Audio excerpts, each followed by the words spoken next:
from the president of Ukraine, Volodymyr Zelenskyy, after the call between President Trump and Vladimir Putin, ending in what the White House calls a big step towards peace. Putin agreeing to halt strikes on Ukraine's energy infrastructure for 30 days after more than 3 years of fighting in Ukraine. Not clear yet if there's a firm agreement on a longer-term ceasefire. It didn't seem like that was agreed to today, but Zelenskyy has weighed in now, saying that Ukraine would support the proposal to stop the strikes on the energy infrastructure. Let's get the perspective of John Herbst, former U.S. ambassador to Ukraine, now senior director of the Atlantic Council's Eurasia Center.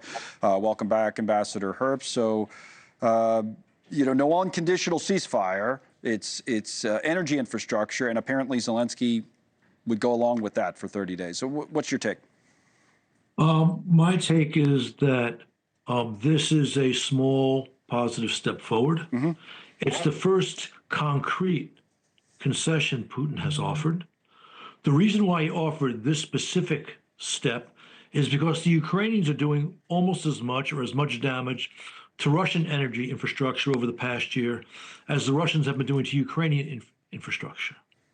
Zelensky's agreement to this once again underscores he has shown a willingness to compromise once the Trump team, even before the inauguration, began to talk about the elements of a peace deal, whereas the Russians have yet to offer a major compromise, but this at least is a concrete compromise on Putin's behalf in the right direction. All right, let me get your opinion on a couple of different things. We had guests on the last hour. General Kimmett was one, and then a guy by the name of Cliff May, who I'll play a clip from in a minute, was another. And General Kimmett's basic argument after he hadn't heard about Zelensky's comments yet because those just came in, but he basically, looking at how the White House in its statement mentioned the Middle East, thought what Trump is after here is some sort of a grand bargain that works in Iran in some way and that type of thing. Do you agree with that? Because I brought it to Cliff May, and he says, well, maybe, but he's not sure if it would be successful. But what do you think? Okay, I don't rule this out.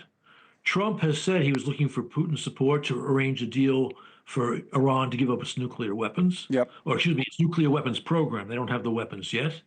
But of course, Trump's strike yesterday on the Houthis, which I fully support, and his warning to Iran, which I fully support, is not something greeted happily in Moscow. The other thing Cliff said, though, is that since we're at this point, which, again, he said was a baby step, sort of similar to what you said a few minutes ago, is that Trump might have to do more here to put the pressure on Putin, right? And here's what he said about that. Take a listen. He can put pressure on Putin the way he did on Zelenskyy. He can do that with serious economic sanctions that will really bite into the only cash cow that Putin has, which is his oil exports. Xi Jinping is watching, Ali Khamenei is watching, Kim Jong-un is watching.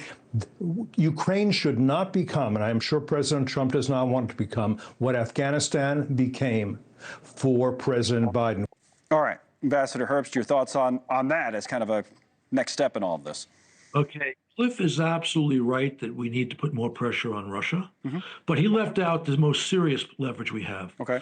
President Trump should make it clear that our arsenal is open for purchases by Ukraine or by Europeans on Ukraine's behalf, or as part of a loan from the United States, perhaps set against those critical minerals, the deal which will be consummated at some point in the near future.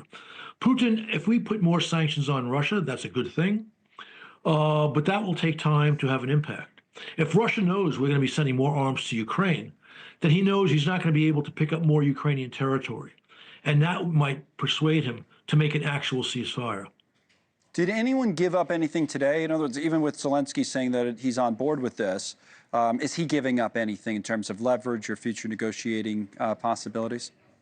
Well, again, I think this was the smallest possible concrete concession Putin could make, precisely because Ukrainian air attacks on Russian hydrocarbon facilities over the past year, more than a year, have been very successful.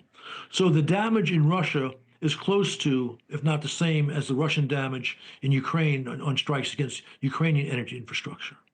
And Putin, maybe Putin felt he could not string Trump along any further, so he had to offer at least something. Right. But it's clear that he is still stringing President Trump along because the Ukrainians agreed to the full ceasefire straight away. They didn't put a million conditions on them the way Putin has. Right. So stringing him along would be how you sum it up at this point. So it'd be interesting to see what happens next. Offering the minimal to order to continue keep stringing him along. Yes. Yes. Okay. Yeah, you're a true diplomat. You phrased it better than I. Thank you, Ambassador, as always. Thanks so much for watching. Just go to joinnn.com to find News Nation on your television provider. And don't forget to click the red subscribe button below to get more of News Nation's fact-driven, unbiased coverage.